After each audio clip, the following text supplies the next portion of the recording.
The White Rose was a resistance group that formed in Munich, Germany during World War II.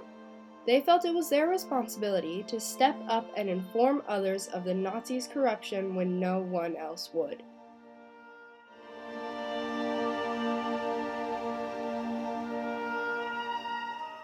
They revolted against Hitler's unfair laws, writing leaflets speaking their true mind about human rights and spreading them around Germany, informing Germans about their faulty leadership so they could abolish their support and ultimately costing their lives.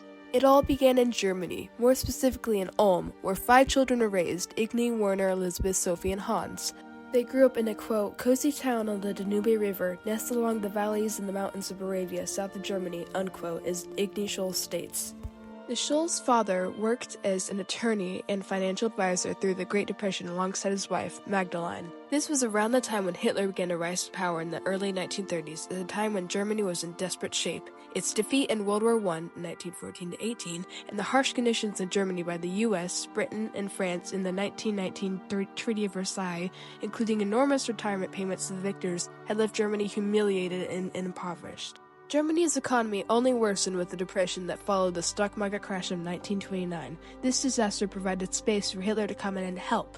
He turned Germany and other parts of Europe that it occupied into a socialist ideology. The Nazis, short for National Socialists, said they would stop reparation payments, give all the Germans food and their jobs, and make Germany great again.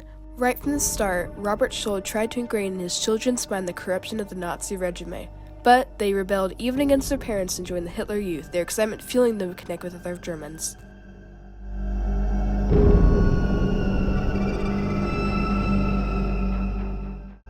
Like all 10-year-olds, Sophie had her heart and eyes set on Hitler Youth. So when the Nazis came to power, Sophie, who was 11 years old, enthusiastically joined the National Socialist Cult of Youth in January 1933. It was a Nazi program that consisted of young boys and girls. They taught them about the, quote, fatherland, comradeship, and love of country, unquote, as Igny Scholl notes. They would march, hike, and go on camping trips. All of the Scholl siblings joined, confused to why their parents disapproved. Later, Sophie Scholl joined the League of German Girls. She had originally joined the group for camp activities, but soon began to question the Jew hatred. It didn't take long before Hans began to notice the corruption of the Nazis as well.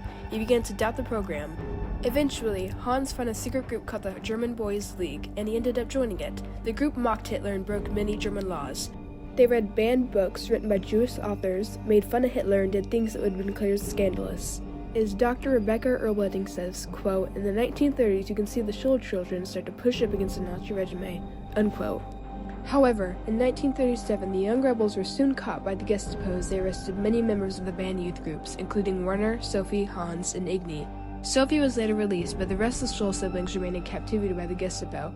Hans was placed in solitary confinement where he was heavily questioned. Hans took all the blame for all his siblings' activities. After 5 weeks, Hans and all his siblings were released, but the Gestapo remained keeping an eye on Hans. In 1939, Hitler invaded Poland on September 1st. Britain and France then declared war on Germany on September 3rd that same year. This was the start of World War II. After the war started, the older Scholl brothers went to fight. Hans, the oldest of the brothers, lived 2 lives, studying medicine at Munich University while continuing his military service at the Army Medical Corps. He enrolled as a full-time medical student at Munich University and was assigned to a local military hospital. As Ein Scholl, the oldest Scholl sister, puts it, it was an unusual kind of life. Half soldier, half student. Sometimes in the barracks, at other times at the University of Hospital. Sophie, the youngest Scholl sister, graduated from high school and went off to pursue biology. Her family saw her off from the train station in Ulm, her mother giving her a handmade cake and wishing her well. Hans and his friends greeted her at the train station in Munich, introducing her to Alexander Schmorell, Willy Grof, and Christoph Probst.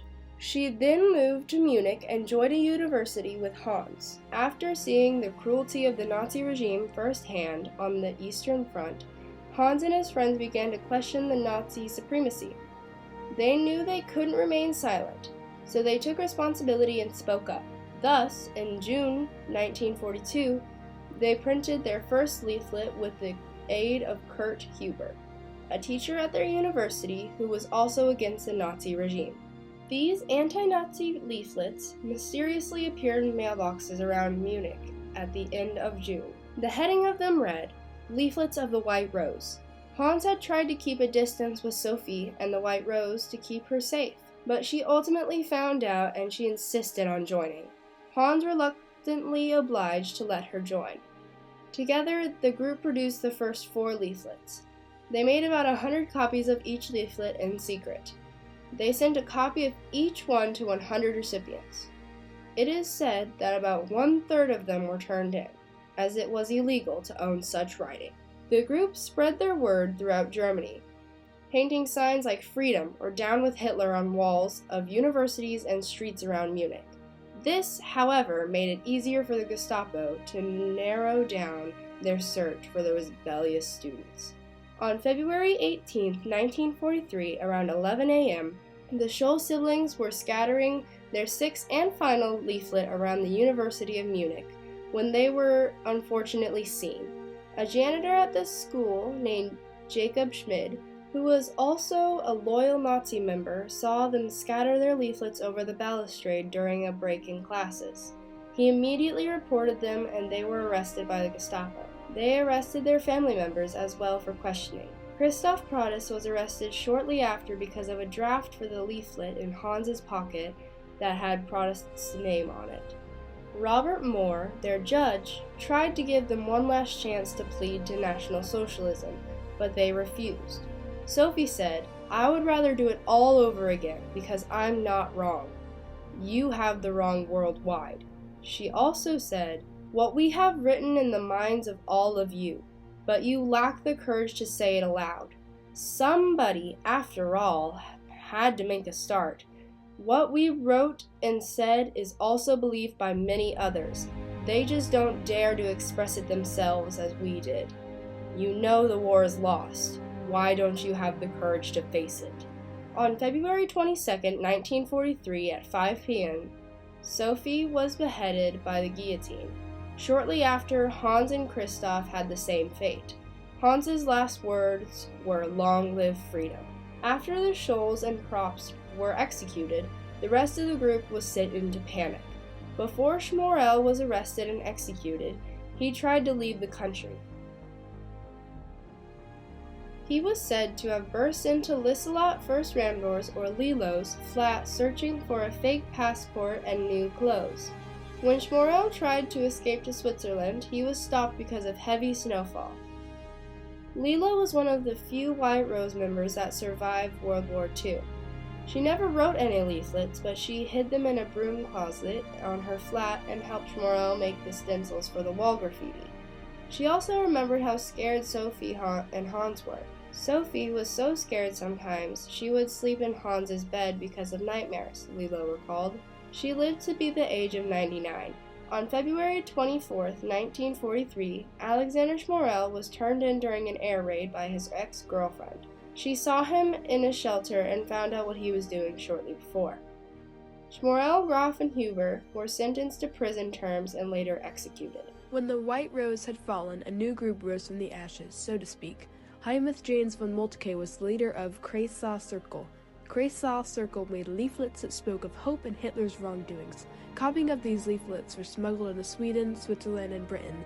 Shortly after the executions of the White Rose members, Britain's Royal Air Force dropped hundreds upon thousands of leaflets onto Germany. On April 30th, 1943, amongst the ruins of bombed Berlin, Hitler found a bunker to keep safe from the Allied powers. When he was surrounded, he committed suicide in that very bunker. On May 7th, 1943, Germany finally surrendered, and the White Rose members who were awaiting execution were freed by the Allied troops. Traut Lafrenz was the last known survivor of the White Rose resistance. She died at the age of 103. Right before she died, she saw pictures of young rally-goers using the Nazi arms salute in Chemnitz, Germany. "Maybe it's no coincidence. We are dying out and at the same time everything is coming back again," she told the newspaper company.